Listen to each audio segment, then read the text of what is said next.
Right, thought all we were over. recording. Hello. I've used all of my best material. You're listening to the FizzPopcast radio show with Bec, Hamish, and our good friend who's smiling right now nervously, Chris Whyte. Yay! Yay! Who used all his best material in the All gone. All gone. conversation. Silence from now. You wouldn't be the first one to do that, but this is your first solo outing on our podcast. So mine will be passive aggressive silence. So in other words, we're going to have to share the video just to make everyone know that you are here. The world needs it. So for our listeners, if you listened in our first season, you might remember, Chris, from our Christmas episode where we did Hamish's very interesting story about the trolls. But what you might not know is that we just have him by his lonesome today. And Hamish has watched a film, a classic film that I've never seen. Have you seen it, Chris? No, I have not. So what we're going to be looking at, so we're going to ask Hamish about this film, but there's one thing I really want to talk to you about, Chris, is black and white. Your love of black and white. Mm-hmm. Right? You love black and white, right? No, you really are going to be passive aggressively silent. Yeah, I do. When I was small, I thought that the world was black and white in the past. Really? My sister had a boyfriend in high school who thought the same thing. He thought that suddenly in the 1940s that color started to creep into the world somehow. Yeah. But how did this weird? No, I'm not weird. How did this innocent belief shape your worldview? I realized that children are stupid. I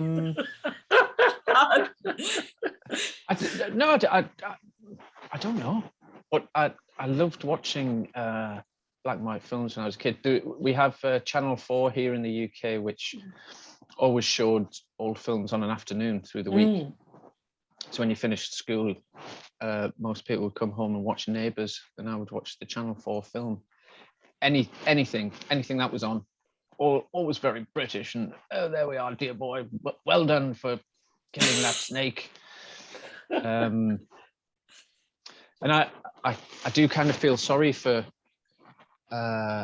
youngsters these days who don't have that experience and will be very much put off from watching the black and white movie or engaging with black and white photography and things like that because they haven't been indoctrinated in the same way. They don't even have like music videos like we would have had growing up because the classy music video was always the black and white one, or and as you say, you grow up, it's on like Sunday afternoon movie of the week. You can watch them, and it because of that sort of passive nature, you're able to be exposed to them as opposed to now where you have to seek them out. Very much part of our cultural wallpaper here, I think, and we don't really have that anymore. And you have to go on TCM, and it's very deep. Yeah, they view it as, what is it now? I mean, there are directors now who use black and white. But I was talking before we started recording anything, I was talking to Hamish about how it seems now that if a film is in black and white, it's a very specific genre or a very specific feel they want to have to it. And so I wanted Hamish to talk a little bit about the movie he watched because it is a famous movie and I'm surprised I've never seen it. And I want to ask some questions about how you feel that black and white versus color affects the feel of a film. So let's start with Hamish. What did you watch recently? Oh, okay. So I watched Whatever Happened to Baby Jane, and so I can finally get my gay card back. Who confiscated it, Hamish? I don't know who confiscated it, but you know what I mean. It's like one of those things where it's just, I've even watched Valley of the Dolls, but I've never watched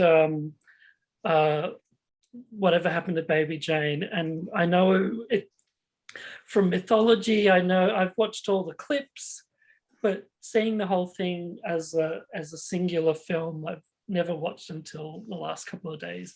Before I say what I thought of it, can I ask you to, I'm assuming you've grown up with the film as a pop culture reference. Like, what do you think of it as a mythology, I suppose? The only thing I know about it, because I haven't seen it, I think there've been some shows made in recent years about the making of it. Obviously, it's famously there was some rancor between the two leads, wasn't there? Yeah, that's right. The feud. That's pretty much the limit of my knowledge. And I mean, honestly, from my point of view, I feel like I've only ever, my experience are things like parodies on other things, like maybe like on The Simpsons or on, Saturday Night Live. I have no real connection at all to it. Like, I wonder if it influenced, sorry. Go Hamish, for it. I wonder if it influenced Phoenix's makeup in Joker. Probably. Yeah, actually. Since you mentioned that. I mean, I am joking, but I wonder. Kind of looks like it, though. Yeah. It has that and maybe also Heath Ledger, because he was not. Because I mean, like Daryl Hannah, you think of her as Splash, but when she did, what was it? When she auditioned for Blade Runner, apparently she thought that she should be like Nosferatu, and so she did the black streak across her eyes by herself. And then she said she was in tears when she went to audition because all the other actresses just looked beautiful, and here she was with like this rough bad wig and this black streak across her eyes, and obviously she won the role, but it's that old Nosferatu reference. So like I guess the reason why I bring all this up is because I had an idea of the film, and partly from all the parodies and partly from the clips I watched of it, I thought it's going to be a camp movie. Like, I knew it was a horror movie, but I just thought it's over the top camp, and a forerunner to Death Becomes Her basically is what I was expecting. And and of course 10 years earlier you've got Sunset Boulevard. So I was kind of expecting like gothic horror, but I was expecting it to be a lot funnier. Sorry, it's leaking out my impression of it. I actually thought it was quite a tragedy. Like I thought it was a very emotional film, and I kind of, it left me wondering like, oh, why did I know why it's a classic having watched it, because it is a near masterpiece. It's not a masterpiece because a couple of the actors are not the best, and there is some ADR issues, which does kind of show how cheaply it was made. But it's an incredibly emotional film, and of course there are those over the top moments that if you see them out of context, but it sort of feels like when all those years I spent with, even I quoted, I want to be alone. Oh, and then I finally watched Grand Hotel, and yeah, it's really subdued in comparison to that. I think like, I'm just trying to remember. I don't want to say for a fact, but I'm just kind of thinking like, when you're talking about parodies of it, the whole Whatever Happened to Baby Jane, I really feel like there was, Simpsons and probably like a Family Guy parody of it. So when you they see also that, did it on Seinfeld, apparently. Yeah, George and you says see, to, you see like the still of her like in the heavy caked on makeup. Yeah. And which then she did herself. That's Bette Davis doing that makeup. And then you're just relating it to the parody, right? So you're thinking, oh, it probably was as goofy and over the top. And which is funny that you mentioned, Chris, about things like Joaquin Phoenix and Heath Ledger, but isn't it the same thing, right? Faded child star, faded TV clown star in the case of one, or faded comedian in that case, right? Yeah, essentially that is what it is. Like, so they're sisters, and so and Chris will get this reference, but sorry, Bec, you being American won't get this, but it's like the Minogue sisters, where Danny Minogue was famous first, but then the Kylie Minogue was famous second, but now is far, far, far, far, far more famous than her sister Danny. Yeah, and Bec, you're dying of boredom. Oh, I'm sorry, I'm back. But yeah, so Bette Davis is like, sorry. Anyway, Bette Davis is a child star, in the vaudeville scene, and then later on, the older sister Joan Crawford becomes a movie star. And oh, wait. Okay, so Hamish, you must know. Chris, do you know the musical Gypsy? I mean, in the musical Gypsy, it's about two sisters who, the younger sister was a vaudeville star. And then the older sister becomes like the most famous stripper in all the world, while the younger sister fades into obscurity. That's what I'm kind of feeling like, oh, it feels kind of like the continuation. Yeah, it's sort of, if you imagine them then in their sort of 50s, and all of the stardom has faded away, and then one has been crippled and is a paraplegic, and the other one is taking care of them. Oh, that does sound really depressing. Yeah, and look, I mean, my partner is a carer, so it could be that I'm bringing this sort of real world, and my mum cared for my grandmother at the end of her life, so I might be bringing some of that to the movie.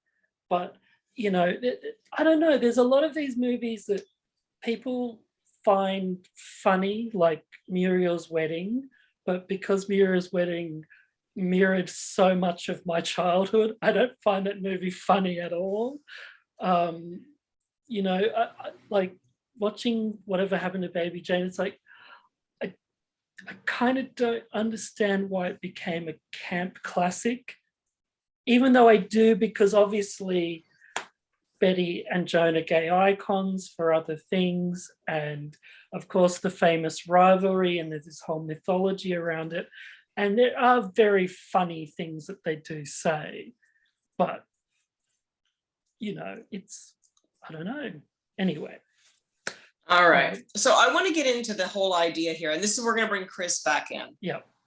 So my question is, first of all, to Hamish, this movie obviously was filmed in black and white, yes? Yes. All right. If this film had been in color, would there have been any major difference? In your opinion, sir?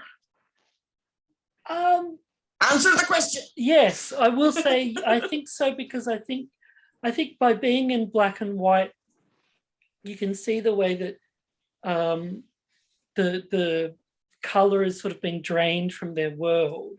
Because the interesting thing about, in comparison to Sunset Boulevard, where that was in the 50s, this is in the 60s, and so, but they're still living in like the 10s and 30s, and the world around them is in this beach blanket bingo kind of groovy Beach Boys kind of a world.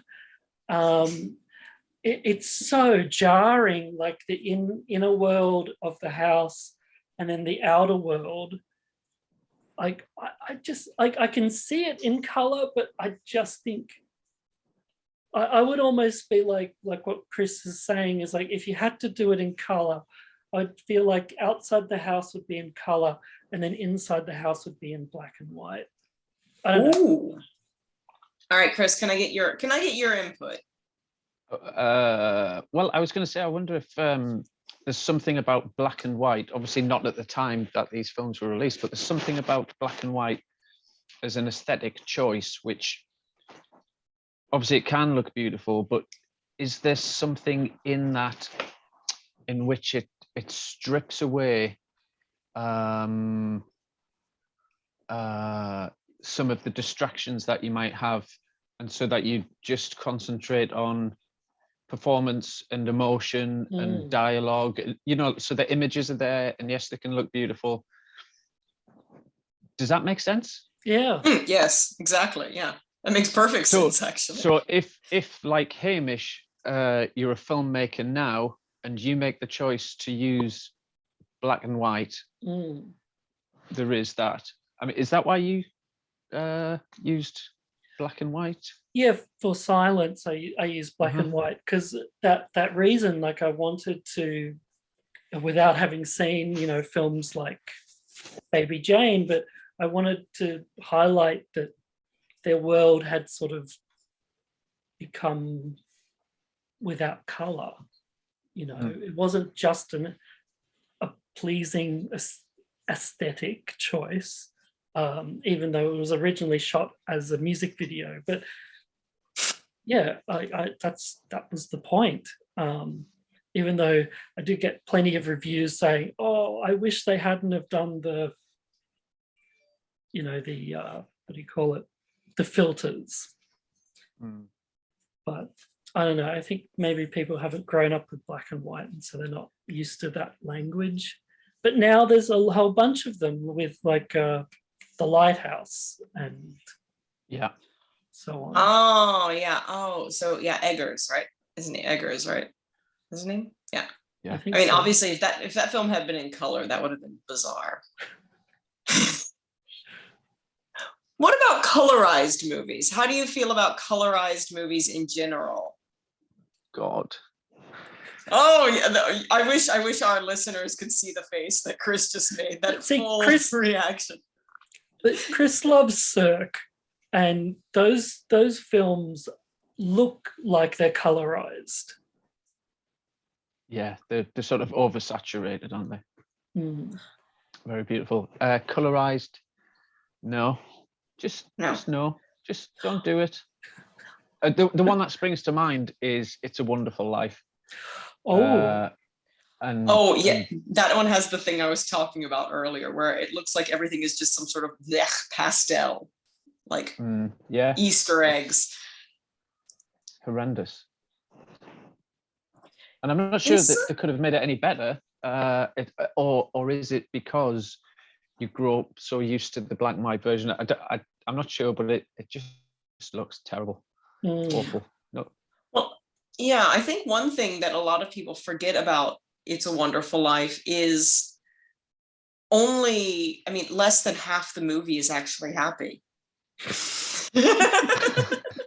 I mean, we forget that the little beginning part where he's like going on about like meeting his wife, and then the very end, but everything else is just depressing. It's extremely bleak. So yeah.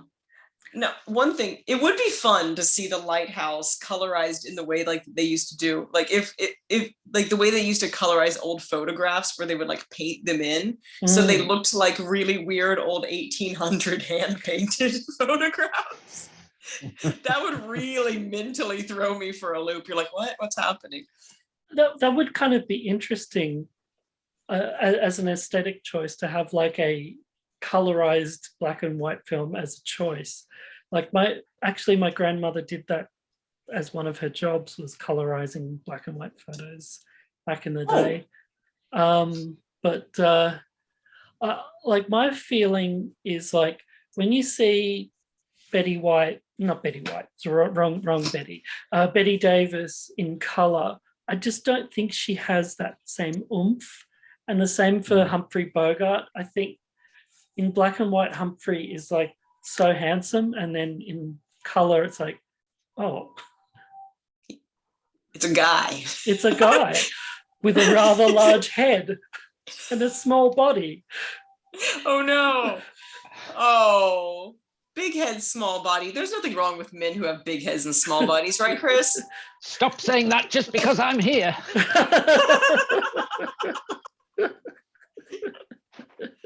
For everyone who doesn't nothing know at all. I started painting a picture of Chris where he has a very big head. So. Oh, well, to be fair, it only has that because I actually have that. You've merely observed. Observation. Where you get to a point as a man in your 40s where you find, and this is kind of an old thing to say, but you're using less shampoo and more soap on the face because it just goes back and back and back. So that's free real estate. The costs balance out. That's right. I don't remember having such a high forehead as I do now. I always did, but Yeah. Anyway. What a dashing gentleman you are. Oh, stop it. Oh, that little sideways glance. I give Hamish compliments, but he's used to them because he knows he's handsome. Well, okay, so all right, so I want to do modern black and white films. So we've mentioned a couple like The Lighthouse. I also think The Witch is also in black and white. So they do it in horror films, right? And in like some sort of like period pieces. Is there any film you've seen recently that was in color that you think would have benefited from desaturation? I'm not going to say black and white, but from desaturation. Wow, what a question. I feel like I'm asking you, is there anything that you wish looked like one of those Nordic crime dramas? Because they all look incredibly desaturated. You know, I'll say this is a bit left field, but because this is a musical, because, I mean, how many films have I watched in the cinema in the last 2 years? One.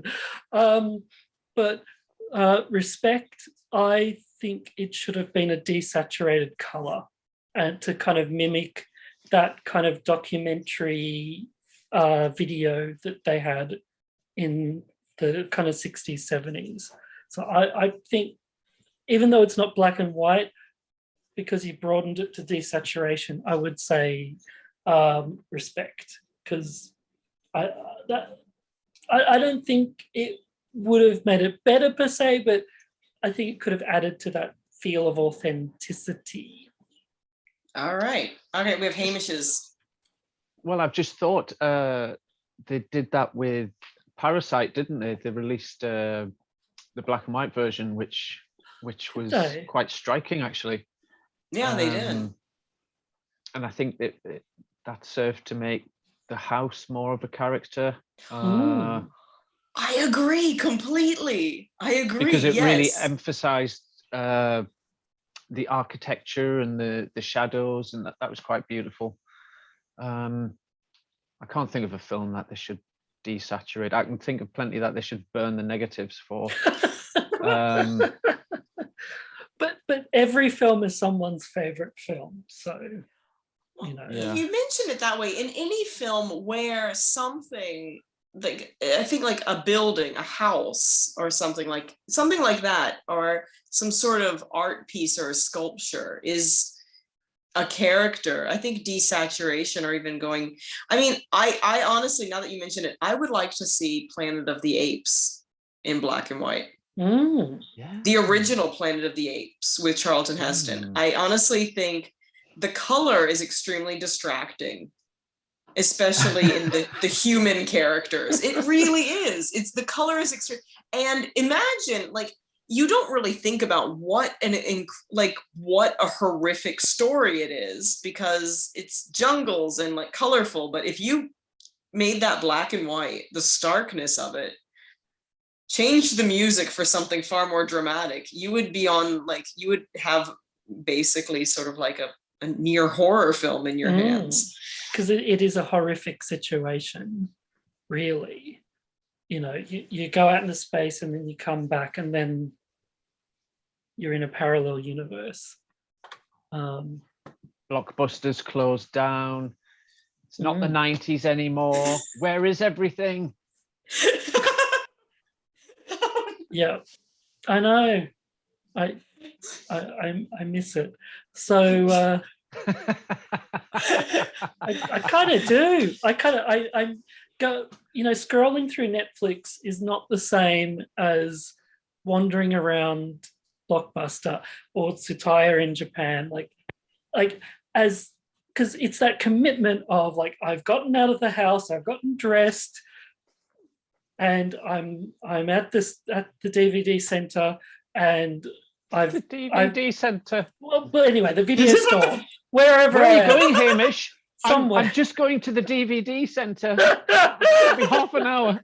Speaking of not being able to utilize the English language, anyway, so you're at the video store and like you spend an hour looking for a movie because the one you want is all rented out, and you've put in that time and commitment, and you're like, damn it, I will see that random movie that I've been staring at. Hamish, are you the guy who would just keep going up to the desk asking, did that person bring back the whole time you're there? Someone...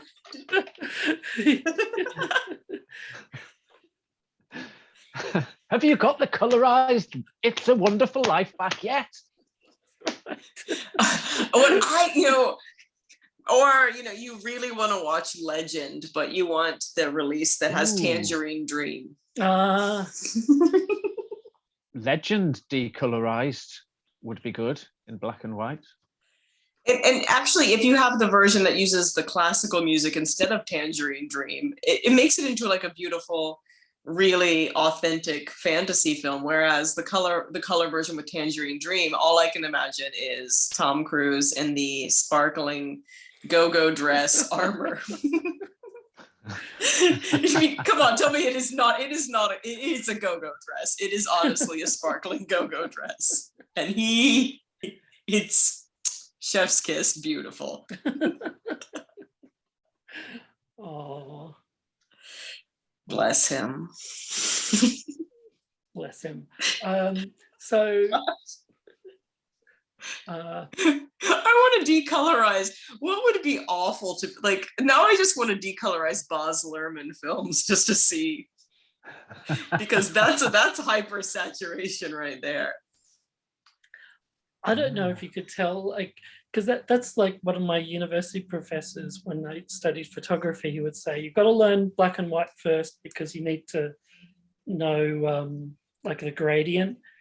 Because a lot of color photographers, if you put their photos into black and white, they're just gray, and it's just bland. Like it doesn't have that dynamic range. And I would probably have a guess that maybe a Baz Luhrmann film or even a Tim Burton film wouldn't have that kind of dynamic range. That reminds me. Okay, that's one thing, and I mentioned that before. I'm gonna bring it up. Okay.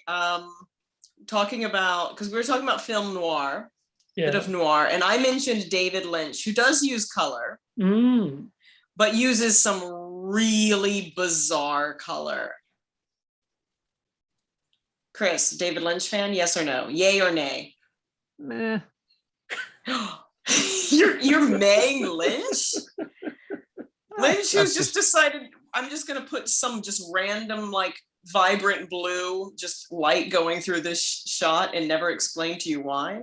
And then everything's going to swirl around and flying cat heads coming at you. Wait, I'm sorry, that's what I was painting. But basically, he basically... Like, is that June, his version of June with all the cat nipples? Yeah, they're like, you must milk this small cat body. The worst thing is, like, I read the books and I was like, that would have fit in perfect in the book. There's nothing out of the ordinary about milking the soft cat body. That would have fit into the book perfectly. So I don't think Have Chris you read has them got... all? Oh, I've read the whole first Hamish. one and half of the second one. I kind of got distracted because I was reading it on the train and people start looking over your shoulder like, what are you doing? You do drive the train, though. That's the problem. Yeah, I know. They really hate it when I read while driving the train. Yes. it's like Typical. you're just focused on the spice and you're not focused on the train track in front of you. Riding the train. Start yelling, the spice must flow. Red light, red light. That's an adult ticket you need to buy for this train. Oh, no. It's gone off the rails. Everything's gone off the rails. There's nothing wrong with that because that's just what we do. Now, just to promote you, Chris, again, can you tell us? We have to promote Chris. Of course. Can you tell us about your wonderful book? Which, if I do post this as a...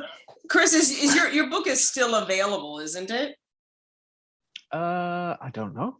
I hope not. You hope not. Chris hopes not. Everyone, we hope it is. It's really, I mean, it's beautiful. It's full of beautiful photography and beautiful poetry. It's deep. Right. It's meaningful. It will touch your heart and your eyes. And then those images will go into your brain. It is not available. It is not available, but don't worry. Don't worry. Chris is going to have something else come out soon, right, Chris? What's next? What's next for you? What's next, Chris? There are some writing projects in the fire. There's also a project that I'm working on with a very talented person who I've been quite shoddy finishing it off.